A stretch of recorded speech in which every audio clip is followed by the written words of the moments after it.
बिस्मिल्लाहिर्रहमानिर्रहीम। आज का जो लेक्चर हमारा है उसमें हम जेनेटिक एल्गोरिथम को मज़ीद एक्सप्लोर करेंगे।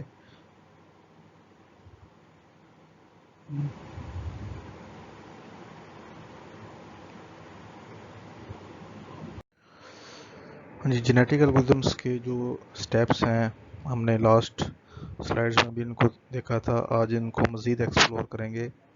तो उसमें आज हम इसके एग्जांपल्स भी करेंगे, 2 एग्जांपल करेंगे। उसमें जो मेन जो हमारे पास स्टेप थे उसमें सबसे पहले पॉपुलेशन को हम लोग इनिशियलाइज करते हैं, फिटनेस वैल्यू निकालते हैं, फिटनेस फंक्शन से सिलेक्शन करते हैं और सिलेक्शन में हम लोग पेरेंट्स को सिलेक्ट करते हैं। उसके बाद जो हमारे पास ऑफ स्प्रिंग आ जाते हैं उनका आपस में क्रॉस ओवर करवाते हैं एंड देन म्यूटेशन। ठीक है, तो ये सारा प्रोसेस होने के बाद अगर तो हमें डिजायर्ड वैल्यू मिल जाती है तो हमारा जो एल्गोरिथम है वो स्टॉप कर देगा, अदरवाइज वो आइटरेट होता रहेगा जब तब तक जब तक हमें आउटपुट ना मिल जाए। ठीक है, तो ये स्टेप्स हैं, मल्टीपल स्टेप्स हैं जिनको हम लोगों ने एग्जीक्यूट करना है। ठीक है, तो आइए हम इनको अब साथ साथ देखते रहते हैं। पॉपुलेशन को हमने इनिशियलाइज कैसे करवाना है, उसकी फिटनेस वैल्यू को कैसे कैलकुलेट करना है, सिलेक्शन प्रोसीजर कैसे करना है, क्रॉस ओवर कैसे करना है, म्यूटेशन कैसे करनी है।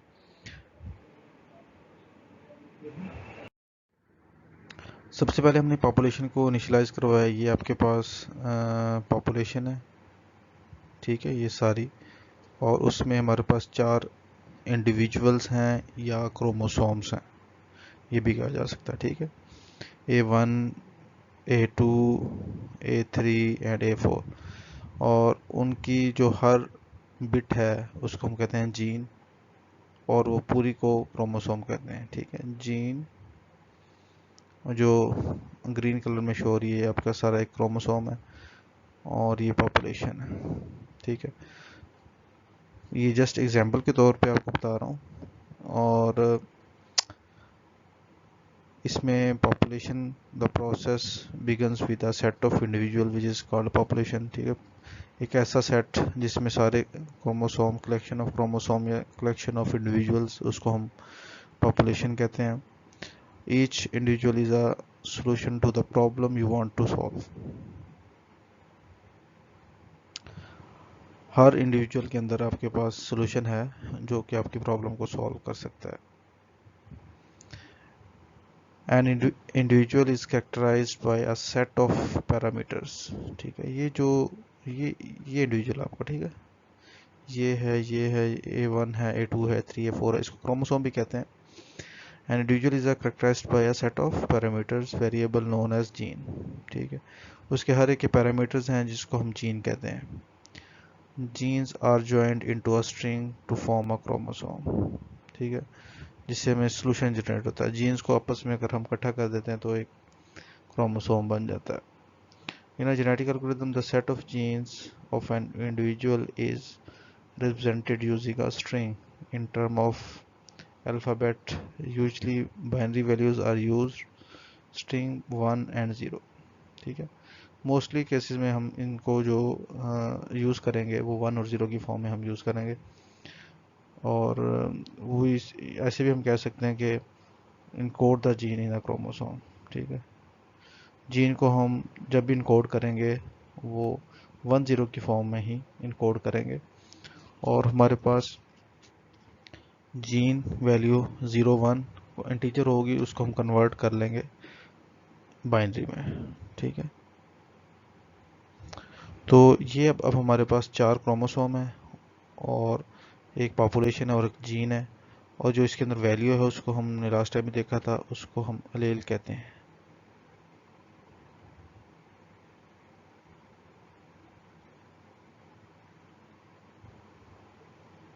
तो ये इसका फर्स्ट स्टेप हो जाता है। जब भी आपने इस एल्गोरिथम को एग्जीक्यूट करना है, स्टार्ट करना है, तो सबसे पहले आपने पॉपुलेशन को डिक्लेयर करना है, उसमें क्रोमोसोम्स बना देने हैं, और आपको पता होना चाहिए जीन क्या होता है और उसमें जो वैल्यूज होती है उसको क्या कहते हैं। ठीक है, और अब हम सेकंड स्टेप पे चलते हैं। फिटनेस फंक्शन को अपनो कैसे कैलकुलेट करना है। The fitness function determine how fit an individual is the ability of an individual to compete with other individuals. It gives a fitness score to each individual. The probability that an individual will be selected for reproduction is based on its fitness score. ठीक है, fitness value को हम हर individual, हर chromosome की अलग से fitness score को calculate करेंगे और उसकी प्रोबेबिलिटी फाइंड आउट करेंगे, उसको रिप्रोड्यूस करेंगे और बार बार वन जनरेशन से नेक्स्ट जनरेशन तक हमारे पास फिटनेस वैल्यू आती रहेगी. ठीक है, और जितनी अच्छी फिटनेस हमारे पास स्कोर आएगा उतने ही हमें अच्छे रिजल्ट्स मिलेंगे. And third one is selection. The idea of selection phase is to select the fittest individual and let them pass their genes to the next generation. अब हमारे पास वो जो 4 क्रोमोसोम में से जो बेस्ट वैल्यू आई थी, जो बेस्ट फिटनेस वैल्यू आई थी जिसकी, उसको हमने सेलेक्ट कर लिया और उसको हमने नेक्स्ट जनरेशन के लिए पास कर दिया. ठीक है, 2 pairs of individual parents selected based on their fitness score. Individual with high fitness have more chance to be selected for reproduction. ठीक है, जिस इंडिविजुअल के हाई फिटनेस वैल्यू होगी उसके मोर चांस होते हैं उसको रिप्रोडक्शन के लिए. ठीक है, जैसे जब हम एक जनरेशन से दूसरे जनरेशन में मूव करते हैं, पेरेंट्स म्यूटेट करते हैं आपस में, तो उसमें जो बेस्ट उनके जीन्स होते हैं वो ट्रांसफर होते हैं नेक्स्ट जनरेशन के अंदर. ठीक है, तो वो सिलेक्शन जो प्रोसेस है वो यही है. तो उसमें जो बेस्ट वैल्यूज को देखते हैं और वो नेक्स्ट में उसको मूव करते हैं. उसके बाद crossover. Crossover is the most significant phase in a genetic algorithm. For each pair of parents to be mated, a crossover point is chosen at random from within the gene.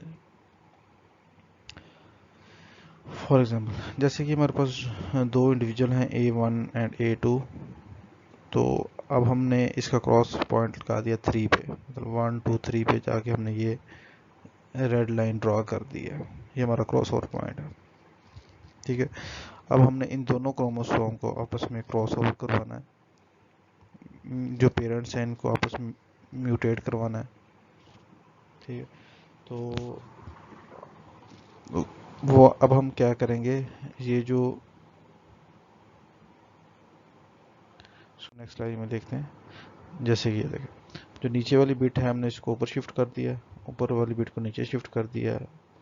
ठीक है, इस तरह नीचे वाली बिट को ऊपर, ऊपर वाली बिट को इसमें आपस में स्वैपिंग कर दी है.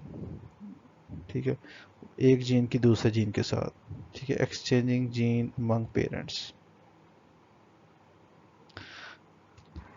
क्योंकि हमारा जो पॉइंट था वो 3 पॉइंट था क्रॉस ओवर. 3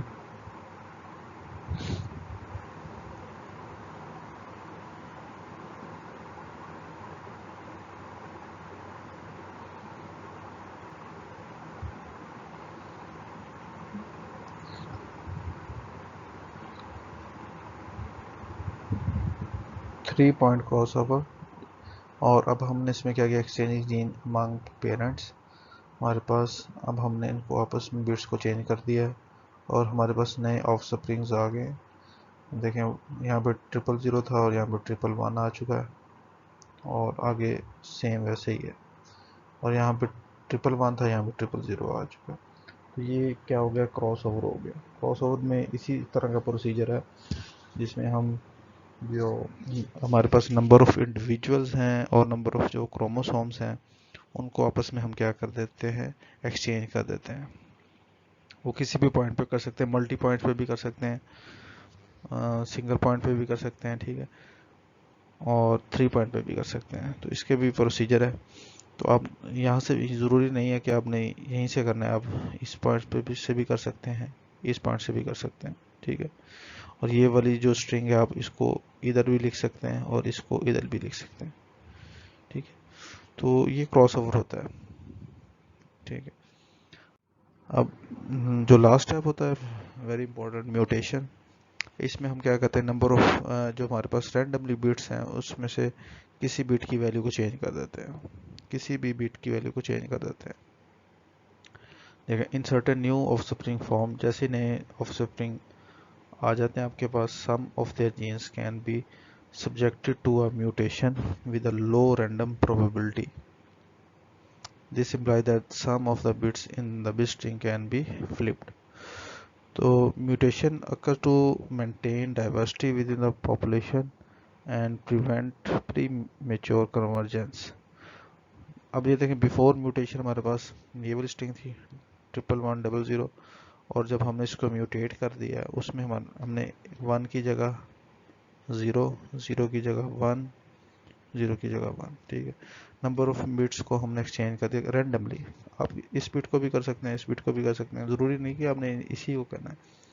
आप रैंडमली किसी भी बिट को चेंज कर सकते हैं। लेट्स सपोज यहाँ 1 है तो आप यहाँ पे 0 भी कर सकते हैं। तो ये एक म्यूटेशन है, प्रोसेस है, ठीक है। तो जब हमारे पास नए ऑफस्प्रिंग्स आ जाते हैं, पेरेंट्स से नए न्यू ऑफस्प्रिंग आ जाते हैं, तो उसके बाद हम जो प्रोसेस करते हैं वो म्यूटेशन का प्रोसेस होता है। और म्यूटेशन के प्रोसेस में हम क्या करते हैं, नंबर ऑफ बिट्स को फ्लिप कर देते हैं। हाँ जी, एग्जांपल करते हैं जेनेटिक एल्गोरिदम की। सबसे पहले suppose we have function f of x is equal to x square, ठीक है। This is not x2, this is x square. So x is the interval of 0 to 31, means कि जो हम वैल्यू लेंगे x की वो 0 से स्टार्ट होंगी, 1, 2 एंड सो ऑन 31 तक जाएंगे। तो सबसे पहले हम क्या करते हैं, इनिशियल पॉपुलेशन को जनरेट कर लेते हैं। जैसे कि ये सामने आपके हमने वैल्यू 13 की 01101, 24 की 110000, 8 की 0110। तो ये हमारे पास जनरेशन फर्स्ट है G1, ठीक है। तो सबसे पहले हमने क्या किया, पॉपुलेशन को डिक्लेयर किया यहाँ पे, और उसमें हमने रैंडमली वैल्यूज़ को जनरेट कर दिया। और लेट्स सपोज 13 है तो उसकी हमने बाइनरी वैल्यू जो है वो 01101 लिख दी, 24 की 11000, 8 की 010000, 19 की 10011। तो सबसे पहले हमने क्या किया, पॉपुलेशन को इनिशियलाइज कर दिया, ठीक है। हमारे पास फंक्शन है f of x is equal to x के। तो x की वैल्यू 0 से लेकर 31 तक कोई भी हो सकती है। और उसके बाद हमने क्या किया, 4 हमने यहाँ पे क्या ले लिए हैं, क्रोमोसोम्स, या उसको इंडिविजुअल भी कह सकते हैं, ठीक है। 4 हमने क्रोमोसोम ले लिए हैं और कंप्लीट हमने पॉपुलेशन ले ली। नेक्स्ट जो स्टेप होता है कि हमने इसकी फिटनेस वैल्यू को कैलकुलेट करना है। फंक्शन हमारे पास गिवन है f of x is equal to x square. तो वैल्यूज हमारे पास जो 13 थी उसको अगर हम स्केयर लें तो 169, 24, 576, 1864 एंड 1936। तो अगर हम इन वैल्यूज़ को सम लें तो वो हमारे पास कितना आ जाएगा, 169 प्लस 576 प्लस 64 प्लस 36, तो ये 845 इसका जो है वो सम होगा।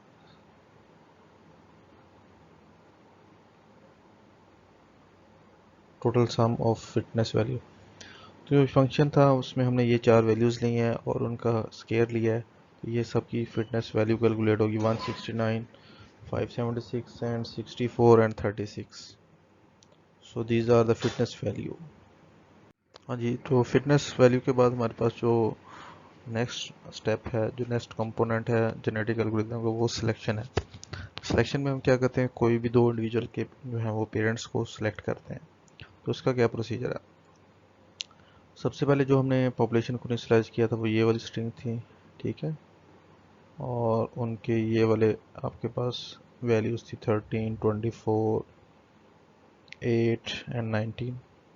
तो इसकी फिटनेस वैल्यू को हमने कैलकुलेट किया 169, 576, 64, 8 का स्क्वायर 64 एट 13, 169, 24 का स्क्वायर 576, 19, 361।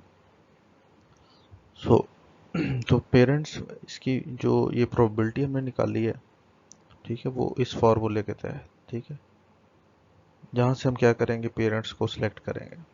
तो फॉर्मूला क्या है, parents is equal to function, यहाँ से n is equal to f is equal to 1, और उसका समेशन किसके साथ है, फंक्शन।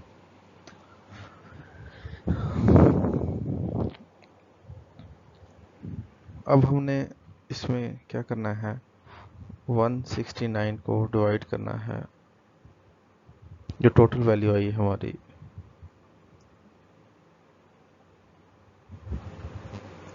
1170। 169 को हमने डिवाइड किया 1170 से, तो ये हमारी प्रोबेबिलिटी निकली है 0.14। 576 को डिवाइड किया 1170 से,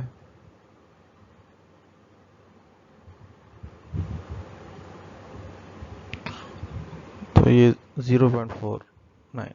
इसी तरह ये 0.06, 0.031, और जब हम इनको टोटल करेंगे तो आंसर आएगा 1। उसके बाद जो एक्सपेक्टेड काउंट वैल्यू जो हमने निकालनी है, अब 0.14 को अब हमने मल्टीप्लाई करना है टोटल नंबर ऑफ क्रोमोसोम्स,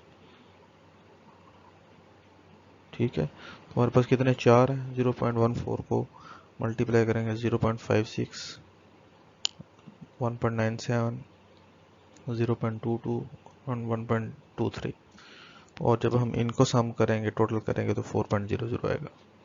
अब आपने ये देखना है कि सबसे हाईएस्ट वैल्यू किस इंडिविजुअल की है, तो हमें पता चल रहा है 1.97।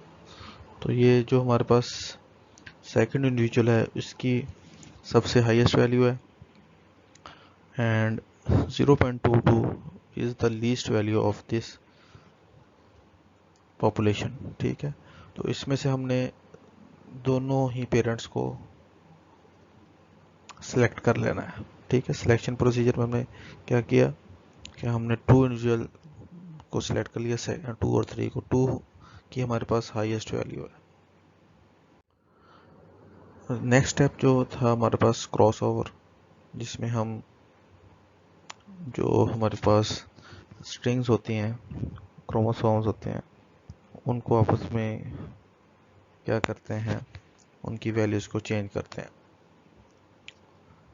जैसे हमारे पास initial population 01101, crossover point हमने 4 रखा, और 4 पे जाके जब इसको हमने चेंज किया तो ये 01100 आ गया, जो नया ऑफ स्प्रिंग बना। इसी तरह इसका 11011, और वो जो हमारे पास थर्ड था उसको हमने चेंज कर दिया था 2। हमने जो 2 पेरेंट्स सेलेक्ट किए हैं वो ये वाले हैं, ठीक है। और इसका हमने जो क्रॉस पॉइंट रखा है वो 2 रखा है, ठीक है। 1101 10000। तो इनकी वैल्यू जब हमने कैलकुलेट की तो ये 12 हैं, 25, 27 और 10। और इनकी फिटनेस वैल्यू को जब हमने कैलकुलेट किया तो 144, 625, 729, 256, इनका जब हमने सम लिया तो 1754, which is the total fitness value after cross over, ठीक है। क्रॉस ओवर में हमने ये जो थे हमारे पास 2, लास्ट टेबल में आप देखें जो 3 थी जिसकी लीस्ट वैल्यू थी उसके साथ इसको एक्सचेंज कर दिया और इसको आपस में क्रॉस ओवर करवा दिया, ठीक। क्रॉस ओवर के बाद हमारे पास जो नई स्ट्रिंग्स आई हैं वो ये वाली हैं। अब हम इसको नेक्स्ट टेबल में मूव करते हैं, म्यूटेशन करते हैं। ये हमारे पास offspring after cross over, ठीक है। जैसे क्रॉस ओवर किया हमने तो ये हमारे पास ऑफ स्प्रिंग्स आ चुके हैं, और इनको आफ्टर म्यूटेशन हमारे पास ये चीज़ आ गई है। म्यूटेशन ने क्या किया, नंबर ऑफ बिट्स को चेंज कर दिया। तो ये 0 है, यहाँ पे हमने 1 कर दिया, बाकी स्ट्रिंग वैसे रहने दी। और 11 001 इन दोनों को नहीं किया, और इसमें 0 की जगह यहाँ पे 1 कर दिया। म्यूटेशन मैंने आपको भी पहले बताया कि हमने रैंडमली जो है नंबर्स को, किसी भी पॉइंट को हमने जो बिट्स है उसको चेंज कर देना है। इसको फ्लिप, क्रॉसओवर में हमने उसकी फ्लिपिंग की है। रोटेशन में हमने कोई भी हमारे पास स्ट्रिंग है या ऑफ स्ट्रिंग है, जो न्यू ऑफ स्ट्रिंग है, उसमें हमने किसी भी बिट को चेंज कर देना है। तो जो वैल्यूज़ आ गई हमारे पास 26 है, 25 है, 27 है, 18 है, और इनकी जब हमने फिटनेस फंक्शन कैलकुलेट किया तो हमारे पास 676, 625, 724, 324, 2354, तो ये हमारे पास एक पूरा फिटनेस वैल्यू कैलकुलेट हो गई। तो ये सारे स्टेप्स हैं, ये हमारे पास जनरेशन 1 वाली वैल्यूज़ आ जाएंगी। इसी तरह से जनरेशन 2, जनरेशन 3 एंड जनरेशन 4। तो अब देखो ये वैल्यूज़ हमारे पास बढ़ती जा रही हैं। जो स्टार्ट हुई थी वो 1800 875 थी, फिर उसके बाद 17 कुछ, और अब 2354 है।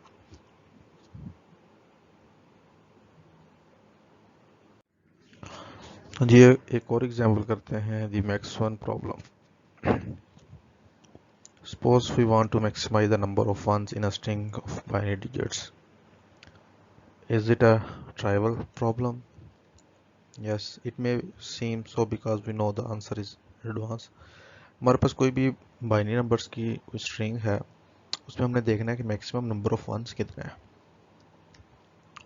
ठीक है, तो वैसे तो हम उसको कर सकते हैं, लेकिन जो हो जेनेटिक एल्गोरिथम से हम उसको कैसे करेंगे। However, we can think of it as maximizing the number of correct answers, each encoded by 1, 2 yes no difficult questions. Ji, an individual is encoded naturally as a string of I binary digits. The fitness F of a candidate solution to max 1 problem is the number of ones in its genetic code.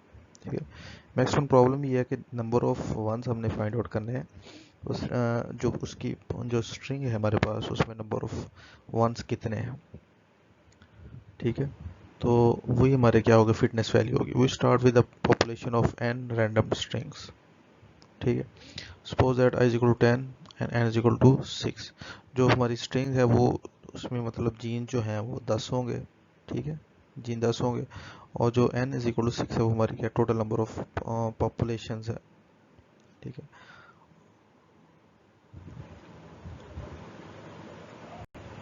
हाँ जी, तो max one problem में सबसे पहले हम क्या करेंगे, population को इनिशियलाइज करेंगे। ये हमारे पास पॉपुलेशन है जिसमें 6 क्रोमोसोम है और नंबर ऑफ इंडिविजुअल्स हैं, और ये हमें 10 नंबर्स की हमारे पास जो है वो स्ट्रिंग है। तो इसमें हम देखेंगे नंबर ऑफ वंस कितने हैं। इस स्ट्रिंग के अंदर 7 है जो कि हमारा फिटनेस वैल्यू आ जाएगी। इस स्ट्रिंग में कितने हैं, 5 हैं। इस स्ट्रिंग में भी 7 है, इसमें 4 हैं, इसमें 8 हैं, और इसमें 3 हैं। सो टोटल फिटनेस वैल्यू हमारे पास आ जाएगी 34। ठीक है, तो ये हमारे पास क्या है, जनरेशन 1। ठीक है, जनरेशन 1 से प्रोड्यूस होगी जनरेशन 2, जनरेशन 2 से जनरेशन 3 एंड सो ऑन, तब तक प्रोड्यूस जब तक हमें ये पूरी की पूरी वैल्यू हमें क्या 60 ना मिल जाए। ठीक है, तो we toss a fair point 60 time and get the following initial population. तो ये हमारे पास कंप्लीट पॉपुलेशन और उसकी फिटनेस वैल्यू आ गई। स्टार्ट में हमने यहाँ से इनिशियलाइज करवा दिया पॉपुलेशन को, जो सेट ऑफ क्रोमोसोम्स हैं हमारे पास, और उसमें वैल्यूज़ हैं, और उसकी फिटनेस वैल्यू आ जाएगी। ठीक है, तो ये फिटनेस वैल्यू 34 है। ठीक है, तो जो जनरेशन 1 में है, तो कोई ऐसे मतलब हमें आउटपुट मिल जाए जो कि 60 आ जाए यहाँ पे, और वो तब तक ये इसको क्या करेगा, रिपीट करता रहेगा।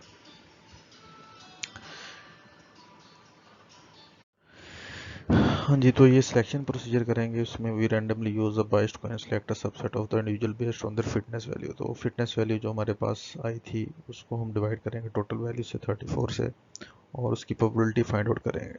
ठीक है, तो इस प्रोसीजर से हम इस फॉर्मूले को यूज़ करते हुए सिलेक्शन करेंगे, जो कि हम नेक्स्ट यूज़ करेंगे पेरेंट सेलेक्ट करने में और ऑफ स्प्रिंग करने में, जो कि हमारी एक नई पॉपुलेशन जनरेट हो जाएगी। ठीक है, तो दिस इज द एरिया